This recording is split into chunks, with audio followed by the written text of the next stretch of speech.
A Elise, quase fala fadinha, não conto para ninguém. A Elise vai fazer o preparo da tarde de hoje. Safadinha. Boa tarde a todos. Nosso tema de hoje é do livro Vida Feliz, psicografado por Divaldo Franco, e a mensagem da nossa querida Joana. O capítulo 32 diz assim: difunde a esperança em melhores dias. Nunca houve tanta necessidade de verdade e palma quanto nesses momentos. A esperança dá força aos ideais e coragem às criaturas, que se renovam mesmo quando tudo parece a ponto de perder-se. É ela que sustenta o herói e mantém o santo nos propósitos superiores que abraçam. Perseverando-a em ti, nunca desfalecerás, nem te sentirás abandonado, quando as circunstâncias te convidarem ao testemunho e à solidão. Esse tema de hoje fala da esperança, né? É um tema muito importante na nossa atualidade, né? A gente está precisando de pautas positivas, não é verdade? Tantas coisas a gente ouve nos noticiários e na própria vida da gente, no cotidiano, no trabalho, na família. Então, a esperança é um tema que a gente precisa colocar em pauta.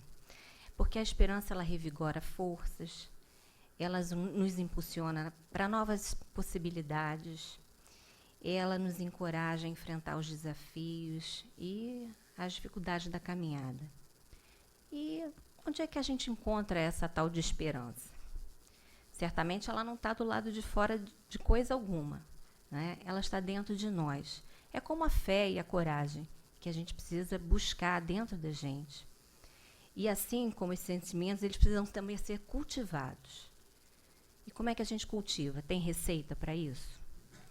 Não tem receita, mas nós aqui nessa casa já entendemos o espiritismo, já nos instruímos tanto que já temos condições de criarmos as nossas próprias receitas, que certamente passam pelo pensamento positivo, pela vontade de querer mudar comportamentos que a gente já sabe que não dão certo, pela caridade, pelo esforço diário de fazermos a nossa reforma íntima e agir no bem. Não é? Dentro dessa casa a gente tem tantas possibilidades, não só de aprender, mas também de doar. Então a esperança passa por aí, né? Pela vontade de querer mudar.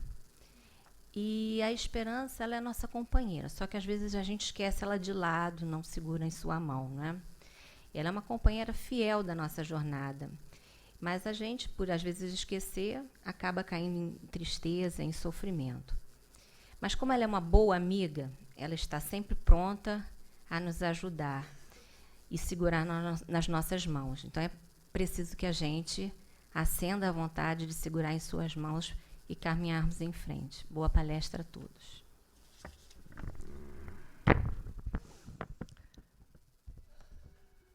Jesus, mestre amigo, de amor incondicional, aqui estamos, Senhor, nos reunindo aos seus pés, para sentirmos a sua presença ainda mais junto de nós, para pedir que nos abençoe na noite de hoje, e a nossa mentora, Joana de Ângeles, que com o seu carinho e a sua inspiração envolve em seus braços o nosso amigo querido Marcelo Alves nos estudos que ele traz para a tarde e noite de hoje. Graças a Deus.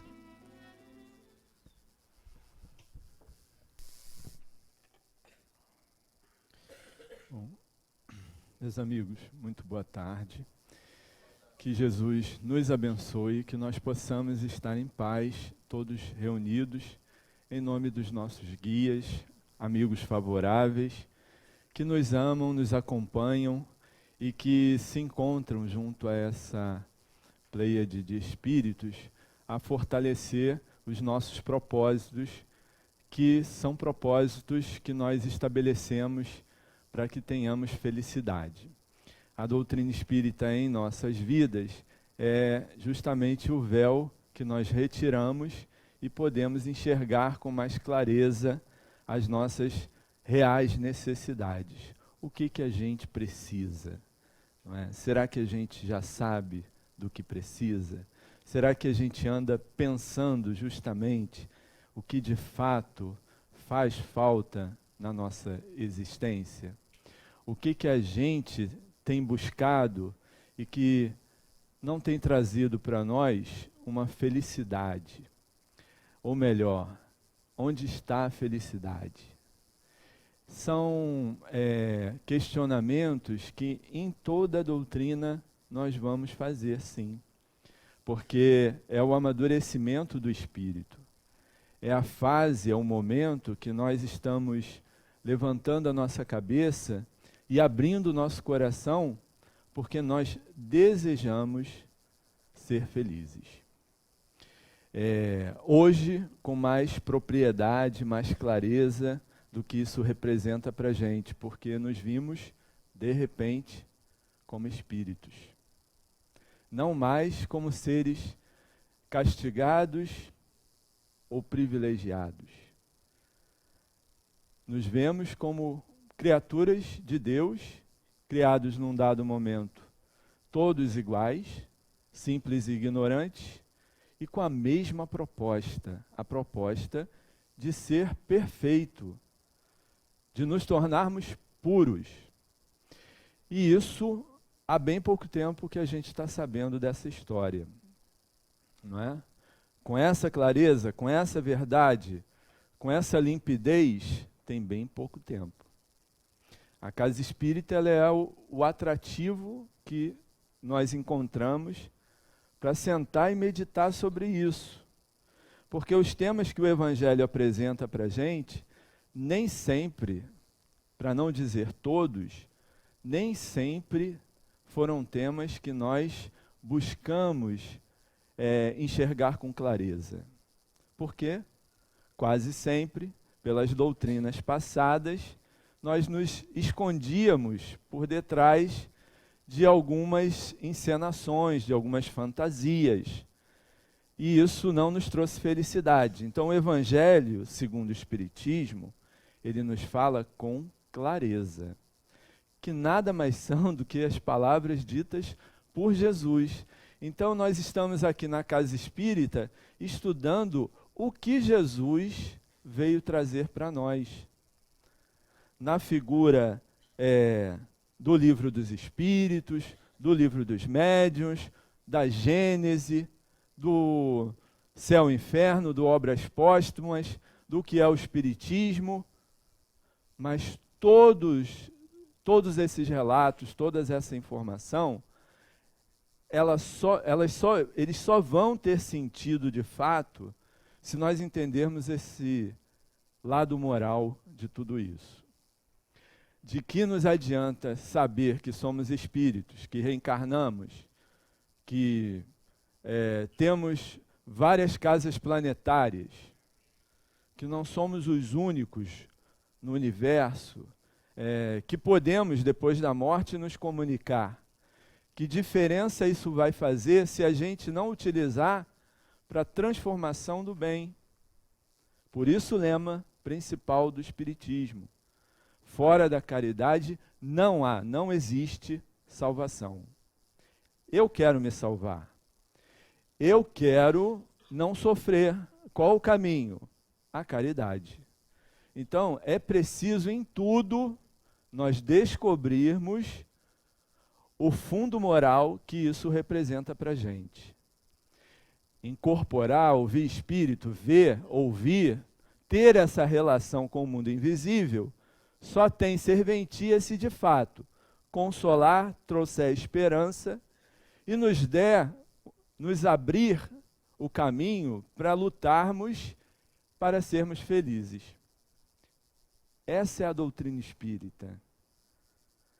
Nem sempre a gente se encontra tão amadurecido para ouvir isso, porque ainda, muitas vezes, continuamos com a ilusão de que o menor esforço nos trará a felicidade. Então, assim, esse plano terreno é o grande aprendizado que a gente necessita. Porque a todo instante aqui na Terra, nós nos deparamos com dificuldades. Para quê? Para fazer com que a gente sofra? De forma alguma.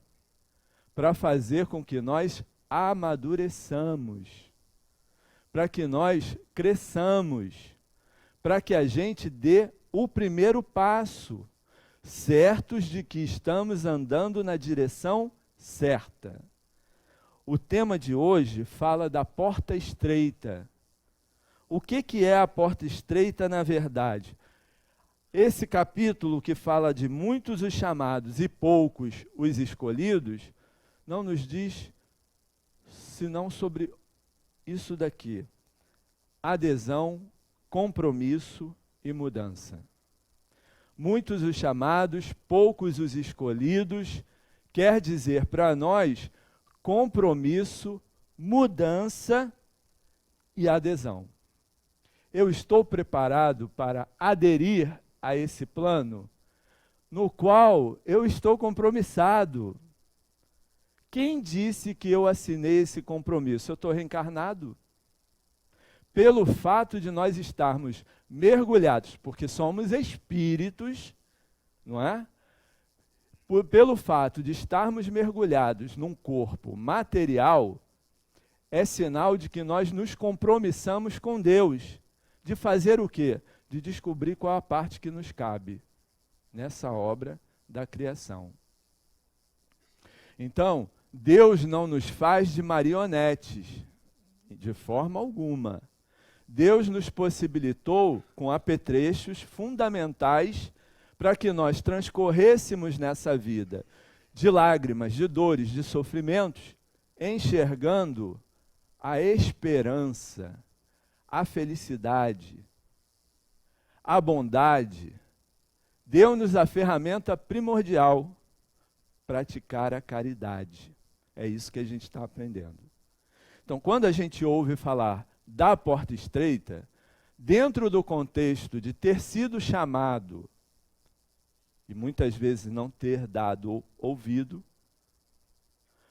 então chega-se um momento em que o nosso senso moral, desenvolvido ao nível de não querermos mais sofrer, queremos ser felizes. Parece redundante, mas a gente não quer outra coisa na vida. Por mais que a gente busque de outras formas que não nos tragam a felicidade, mas o que a gente quer é ser feliz. Então o Evangelho diz: para ser feliz é preciso passar por apertos. Não dá para ser feliz sem compromisso com nada. Porque é isso que Kardec explica em cima de anotações de Mateus e Lucas. Quando diz assim: entrai pela porta estreita, porque a porta da perdição é larga. Não causa dor, não tem dificuldade. É muito fácil passar pela porta larga, porque não tem aperto algum.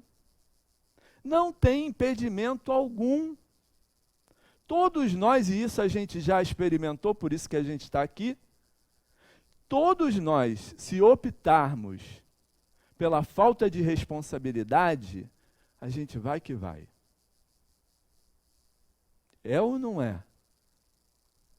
Se a gente quiser ganhar dinheiro sem se importar com o dever, nós vamos ganhar dinheiro. Porém, vamos fazer uma série de pessoas ao nosso redor infelizes. Então, nós já somos os que sofreram moralmente com o episódio do Cristo. E a gente resolveu fazer diferente. Então, nosso senso moral desenvolvido, nós nos preocupamos com muita coisa. Então, pode ser que a gente não consiga, de fato, agir corretamente sempre, mas já sentimos um incômodo quando não fazemos o certo. Até porque semanalmente, muitos de nós nos sentamos aqui, esperamos, aguardamos o passe ao final da reunião. O que é isso senão nós obtermos a pacificação, obtermos energias que irão nos favorecer? Mas a gente reflete e medita aqui, quantos minutos? 40 minutos? Sobre o que eu estou fazendo com a minha vida. Seja que lição for, ela sempre vai querer nos chamar a atenção. Eu estou fazendo certo ou errado? Porque eu estou pedindo para ser feliz. De que forma? Eu quero sair daqui melhor hoje. Então, a história de levar a oferenda ao altar e só por isso sair bem, acabou, caiu por terra. Porque o próprio Jesus diz no Evangelho, olha, quando quiseres levar a oferenda ao altar, para e analisa, tem alguma coisa contra o vosso próximo? Se tiver, deixa a oferenda de lado, vai lá, se retrata, se refaz, e aí sim, eu aceito a oferenda. Tudo isso vai dar certo à medida que a gente quiser fazer a adesão. Só que a adesão na terra, a adesão do bem na terra, é com sacrifício. É com testemunho. Já nem damos sangue por isso mais. Acabou. Não tem nenhum centurião caçando a gente para entregar a gente para a mordida do leão. O leão hoje é outro, que nos apavora, que nos atormenta, não é? Mas a gente não tem que ir lá dar a César o que é de César? Doa quem doer? Porque se eu não der a César o que é de César, eu vou sofrer. Porque minha consciência está aberta, porque eu estou ouvindo de espiritismo, porque eu estou ouvindo os passos do Cristo. Como é que Jesus passou por aqui? Perdoando, entendendo, compreendendo, não julgando. Ah, mas eu sou só espírita, eu não sou Jesus. Pois é, mas o espírita é o cristão é o seguidor do Cristo. A gente se encontra numa situação que não dá para forjar nada. É preferível olhar para o espelho e ver quem nós somos de fato e passar a gostar de nós. Ainda que a gente não veja motivo para isso, temos que gostar de nós próprios. Senão a gente não vai conseguir dar ao outro amor. Só damos o que temos. E se eu não sinto por mim admiração, se eu não sinto por mim afinidade, se eu me olho no espelho e não gosto do que estou vendo, vou gostar de quem? Então, o caminho de ser feliz não é um caminho de flores. Não é. Ou a gente aceita isso e passa a ser feliz, ou a gente vai ficar ainda se revoltando contra Deus, jogando na conta dele tudo que acontece que a gente passa na vida de ruim. Livro Depois da Morte, de Leon Denis, quando ele fala da vida moral, ele diz assim, todo ser humano traz gravado em si, na sua consciência, na sua razão, os rudimentos da lei moral. Não dá para fugir. Está na consciência. De quem? De todos nós. Rudimentos. Rudimentos que precisam ser aperfeiçoados à medida que eu compreendo uma série de coisas. E a atividade intelectual não é a grande alavanca do nosso progresso na atualidade, porém, o nosso peso é a indiferença moral. Então, a gente está nessa luta da crise moral o tempo todo. Seria muito mais fácil, claro que sim, que algum apetrecho, algum ritual, algum título nos favorecesse estar no céu. Faz sentido isso? No momento que a gente buscou na doutrina espírita entender o que é Deus, aí quando a gente conheceu os atributos de Deus, acabou essa história, porque Deus é justo. Se Ele é justo, Ele não vai permitir, não é, que alguém faça de uma forma externa o que precisa para chegar à felicidade plena. Então, só se chega assim através de muito trabalho. Como a gente já está se incomodando com isso, como diz Leon Denis, uma boa ação proporciona ao seu autor uma satisfação íntima, uma espécie de dilatação, de desabrochar da alma. É isso que aos pouquinhos a gente anda sentindo. Quando a gente pratica uma ação que a gente vê, enxerga que fez bem ao outro, a gente consegue ter isso daqui, que é a paz de consciência. Que não tem dinheiro no mundo que pague. Não tem. Não tem. E isso ninguém rouba, ninguém toma da gente, porque é nosso. E isso é que favorece o estímulo que a gente precisa, é o combustível. Porque quem não faz isso, como se sente? Inválido.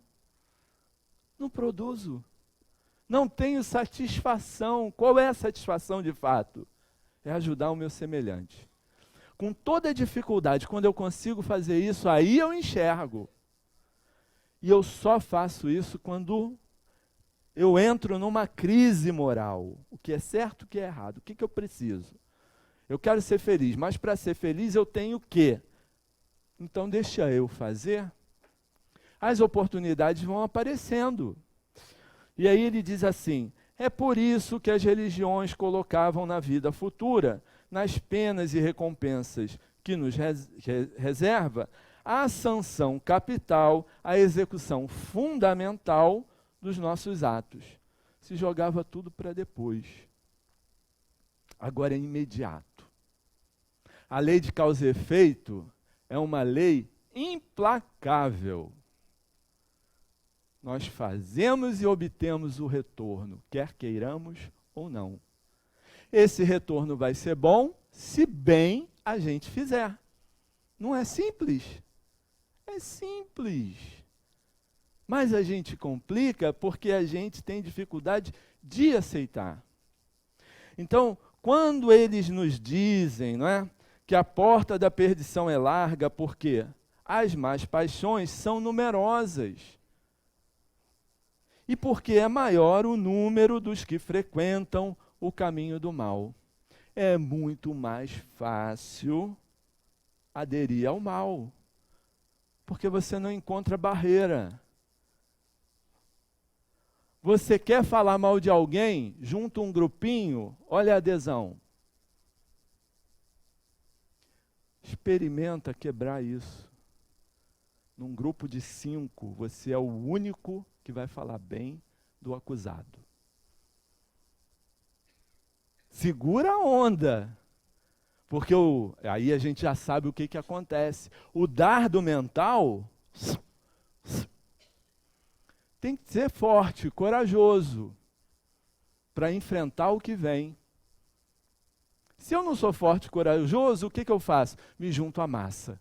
O que estão falando? Estão falando mal? Então vamos falar mal, porque eu quero ficar misturado. Fazer a diferença, paga-se um preço. E para pagar esse preço, é isso, e aí eu acho que é até uma questão de orgulho, não sei, né? A gente se sente saciado. Então, assim, quando a gente recebe um canudo da faculdade, que hoje, simbolicamente, né? Mas antigamente tinha lá o canudo, né? Aquela coisa. Hoje deve vir um e-mail mostrando que você você concluiu a sua graduação. Que seja o e-mail representando o canudo.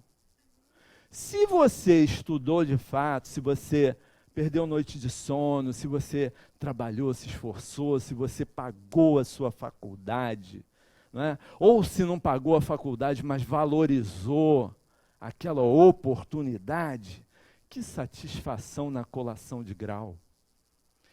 Que felicidade, porque foi com meu suor, não é? Valeu a pena.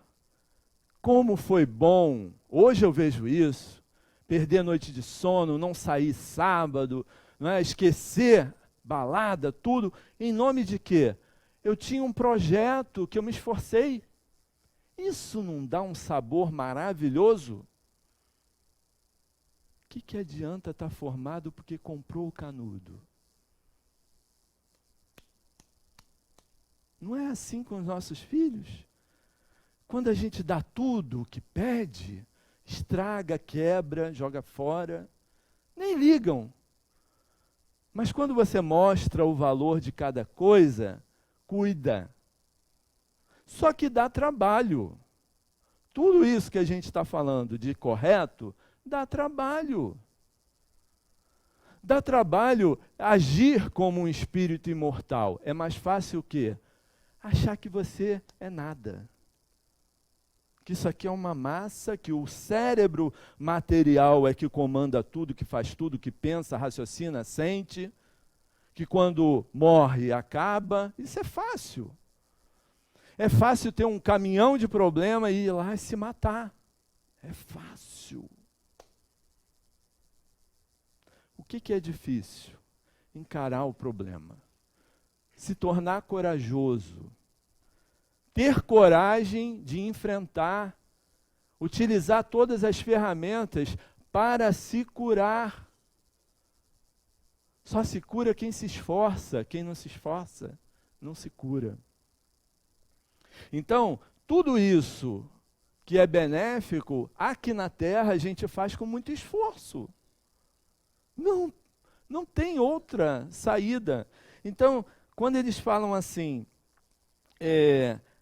a da salvação é estreita, porque o homem que quer atravessá-la deve fazer grandes esforços sobre si mesmo para vencer suas más tendências.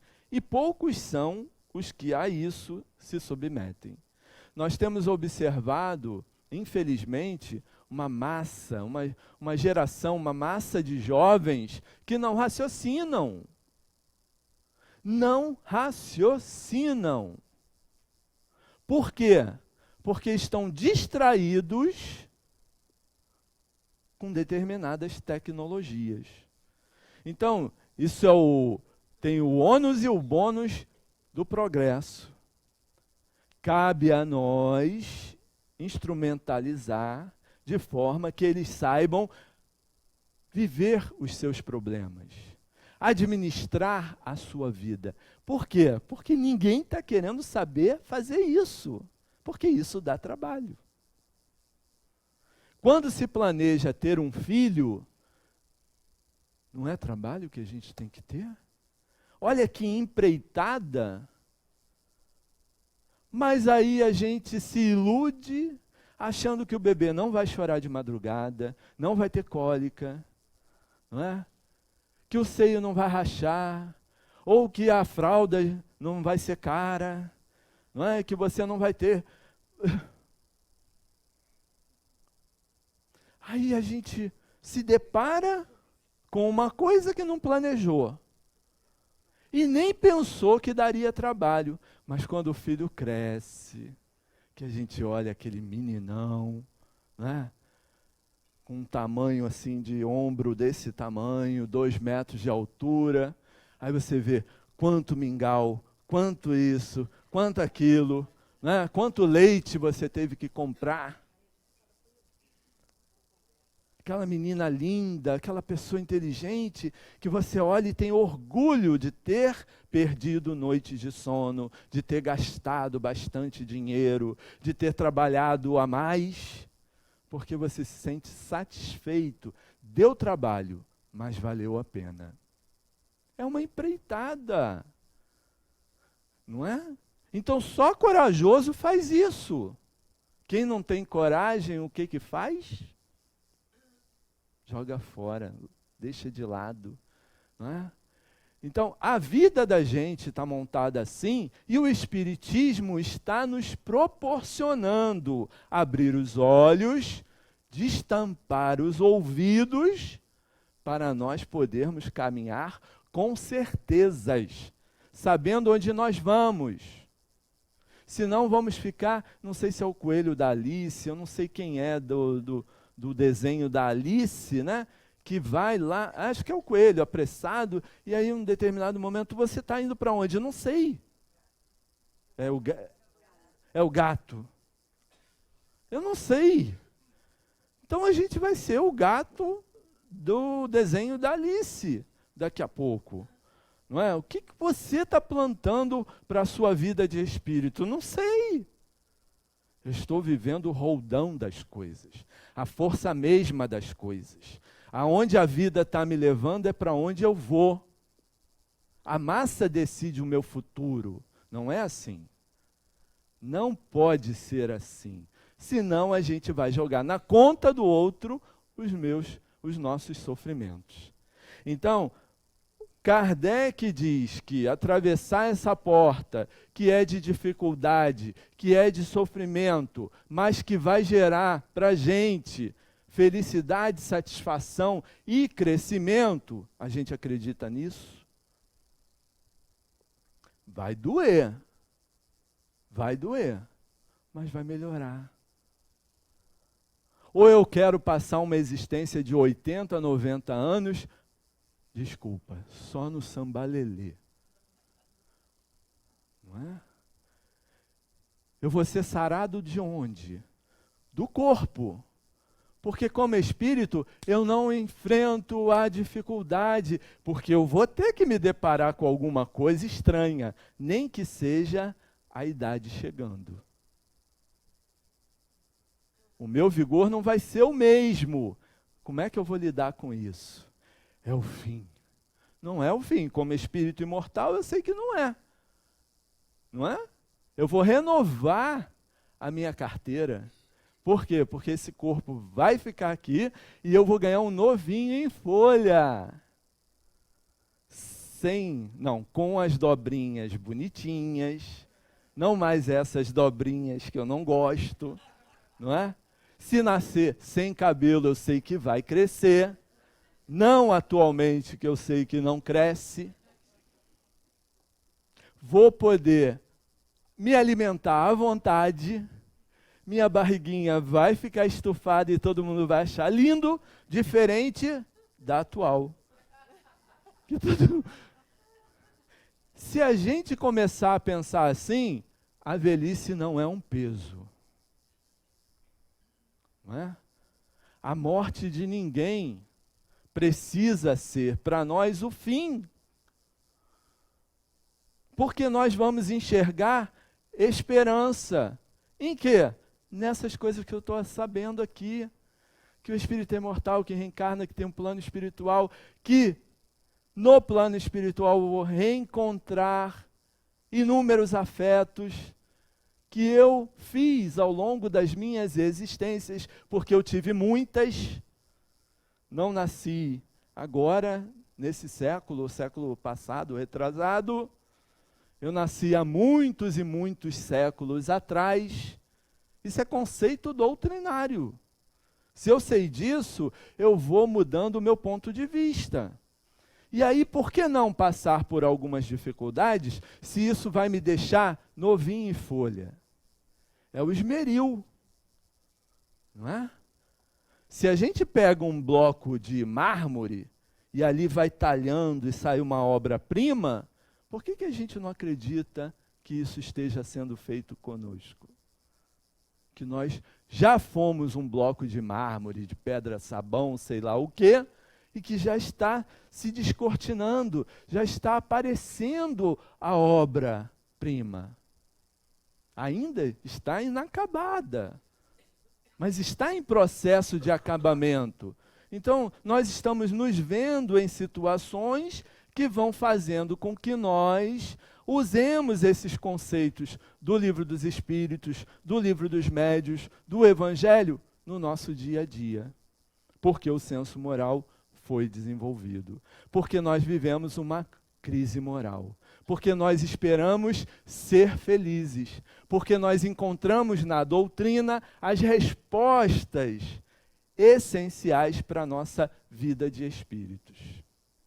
Aí, Kardec diz assim: essas palavras, portanto, devem ser entendidas em sentido relativo e não em sentido absoluto, que é o quê? Que tal é o estado atual da humanidade terrestre, porque, sendo a Terra um mundo de expiações, nela existe o domínio do mal. Quando ela se transformar, o caminho do bem será o mais frequentado. Por que a gente tem que olhar isso no sentido relativo e não no sentido absoluto? Porque nós já entendemos que tudo muda para melhor. Isso é da lei de progresso. Ninguém que esteja errando profundamente nessa encarnação vai permanecer errando. Esse erro vai gerar a dor, o arrependimento, o pedido de uma nova oportunidade. É assim o ciclo da vida. Então ninguém precisa se desesperar pelo que está passando, porque isso vai passar. Pode não levar o tempo que eu gostaria que levasse. Eu queria que fosse bem menos. Mas é o tempo necessário de maturação do que isso representa para a minha vida de espírito. Senão a gente vai achar que a doença que a gente tem é um castigo de alguém. E não a consequência das nossas próprias escolhas. Como diz aqui Leon Denis mais adiante nesse capítulo. Encarada sobre esses aspectos, a vida moral impõe-se como uma obrigação rigorosa a todos aqueles que têm algum cuidado com seus destinos. Somos nós, preocupados com o que vamos encontrar no mundo espiritual, quem é que vai nos receber, será que é Joana? 5 anos vindo no Seja, já pode ser que seja a Joana, e se não for a Joana, eu vou ficar com que cara no plano espiritual? Nós estamos preocupados com isso. Tem gente que está vivendo sem nem considerar a hipótese de que isso exista. Mas a gente está. E aí? Eu não quero mais saber disso. Vou acabar com esse conhecimento. Tenta. Tenta. Se conseguir, me diz. Não é? Por quê? Porque isso é crescimento. Uma vez que a gente eclode, não tem como retrogradar. Às vezes parecem palavras duras, mas são as palavras que a gente necessita para acordar. Ele diz assim, Leon Denis: donde a necessidade de uma higiene da alma que se aplique a todos os nossos atos, mantendo nossas forças espirituais em estado de equilíbrio e de harmonia. Às vezes a gente pensa que a gente recebe isso só com o passe. O passe é um paliativo. O passe é a cerejinha do bolo. Ah, não gosto de cereja. É o morango. É a uva, sei lá. É o confete. O que importa? É o bolo. Qual é o bolo? É o estudo da doutrina espírita. Porque se o passe fizesse a gente ser feliz, os magnetizadores do passado tinham resolvido o problema. Se não resolveu, é porque a gente precisava, né? Por isso, já pensou se o passe fosse antes da reunião pública? Né? Estrategicamente, tem que ouvir 40 minutos para tomar o passe. Quem vem atrás do passe só, aguarda um pouquinho. Mas não é o passe. O passe é um dos momentos dessa história toda. Mas o que vai possibilitar que a gente se sinta seguro diante dos problemas é isso daqui que vai entrando na nossa mente. É verdade mesmo? Cada um de nós vai poder comprovar isso quando morrer ou quando alguém que a gente ama for na nossa frente. Ali se consolida toda essa teoria. É naquele momento que a gente olha o ataúde, palavra estranha, né? O caixão, e a gente fica assim, não é possível. Minutos, horas atrás, esse corpo estava respirando, o olho estava brilhante, estava falando comigo, agora está gelado. E eu vou ter que deixar para lá. Nesse momento se consolida. Realmente, então eu devo ser um espírito imortal e ele também. E aí, se nós somos espíritos imortais, aqui na Terra a gente volta. Nós vamos reencarnar. Então, toda essa configuração de conceitos doutrinários fundamentais para que a gente compreenda toda a dinâmica da vida, se consolida nesses instantes. A gente estuda para poder aprender a morrer aqui na Terra. Porque aprendendo a morrer é que a gente constrói a esperança, a fé que a gente necessita. Aí ele segue dizendo assim, da higiene da alma, que se aplique a todos os nossos atos, mantendo nossas forças espirituais em estado de equilíbrio e de harmonia. Se convém submeter o corpo, envoltório mortal, instrumento perecível, às prescrições da lei física, que assegura sua manutenção e seu funcionamento. O conhecimento do objetivo real da existência tem consequências incalculáveis para o melhoramento e elevação do homem. Saber para onde vai, o gato da Alice, né? Ter como resultado imediato fortalecer seus passos, imprimir aos seus atos uma impulsão vigorosa em direção ao ideal concebido. Por isso essa história de ter que passar pela porta estreita, que é o correto, é o melhor para a gente. Senão, meus amigos, não daria para acreditar nisso, não é? Ter que ser o último aqui para ser o primeiro lá, ter que, para ser feliz, passar pela dificuldade, só mudando o ponto de vista, só acreditando na reencarnação. Só a lei da reencarnação favorece que essa história aí seja verídica. Porque eu olho para o lado e vejo um monte de gente sorrindo feliz. Por que eu não sou? Como aqui no texto ele diz. Por que tantas dificuldades colocadas no meu caminho? Kardec dizendo aqui para a gente. Por que essa porta tão estreita que só a poucos é permitido transpor, se a sorte da alma é fixada para sempre após a morte? É assim que, com a unicidade da existência, o homem está sempre em contradição consigo e com a justiça de Deus. Com a anterioridade da alma e a pluralidade dos mundos, o horizonte se alarga. A gente consegue enxergar que realmente esse é o processo, não é? Nós podemos viver aqui na Terra usufruindo de tudo que ela nos oferece. Isso não tem nada de errado. Porém, a gente não pode, não deve esquecer desse processo que caminha com a gente. Senão a gente vai fazer como alguns espíritos que vêm à mesa mediúnica relatar para a gente. Quando incorporam em nós médiuns e diz mesmo, olha, eu estou com raiva, eu estou com ódio, porque minha casa foi vendida.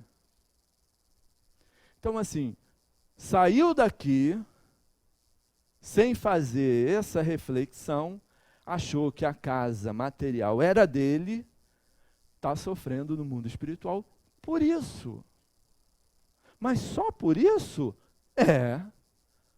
Porque não fez essa reflexão, não construiu esse horizonte, não viu nada mais além, se iludiu o tempo todo que ia ficar para a semente, quando morre, porque todo mundo morre, né? Todo mundo desencarna. Quando desencarna, então a gente está construindo o quê? A certeza de que nós não morremos. Isso parece que não é nada, mas faz toda a diferença. Nos nossos atos cotidianos, na nossa vida, quando a Iraci estava dando o exemplo aqui, porque botou o copo d'água aqui, a gente faz uns escarcéus com a pessoa que nós convivemos, que dizemos amar, que nos consorciamos maritalmente, não é? Que foi a pessoa que você divulgou que seria a pessoa que traria a sua felicidade. Quando ela bota o copo onde você não quer, pronto, o negócio fica feio. E fica feio de um jeito que a gente fica 20 anos sem se olhar, né? E carrega isso para o mundo espiritual e lá vira obsessor. E quando reencarna, não trabalhou, não mudou a situação, vai trazer o mesmo ódio. Então, assim, por causa de um copo mal colocado, olha a estrutura que vai andar comigo. Nós estamos querendo mudar isso, né? Que a gente é orgulhoso, todos nós já sabemos. Se fosse por causa do orgulho, a gente nem tinha vindo. Se a gente veio, viemos com o orgulho que a gente possui. Então não será ele que irá tirar a oportunidade da gente mudar. A gente vai mudar de qualquer maneira. Mas o orgulho faz com que a gente acrescente coisas que não precise ter. Quando a gente briga, discute, quando a gente quer até praticar um ato extremado, não é outra coisa senão a expressão do orgulho exacerbado. Porque se a gente parar para pensar com esse contexto de vida moral, de senso moral, não é? Do que eu estou passando, quem são as pessoas que estão ao meu redor, quem é essa pessoa que convive comigo, por que é que eu estou nesse contexto todo? A reencarnação explica causas anteriores das nossas aflições, as causas atuais, aí a gente vai caminhando com mais certeza. Realmente, eu preciso calar minha boca agora. Eu preciso perdoar nesse momento. Eu preciso ser condescendente. Eu preciso ser caridoso. Só faço se eu realmente compreender. Se eu não compreender, eu não vou fazer. Então, que a gente possa se estimular a estudar esse processo dinâmico na nossa vida. E que a gente possa usufruir da doutrina espírita como ela se propõe a que nós usufruamos. Não a modifiquemos.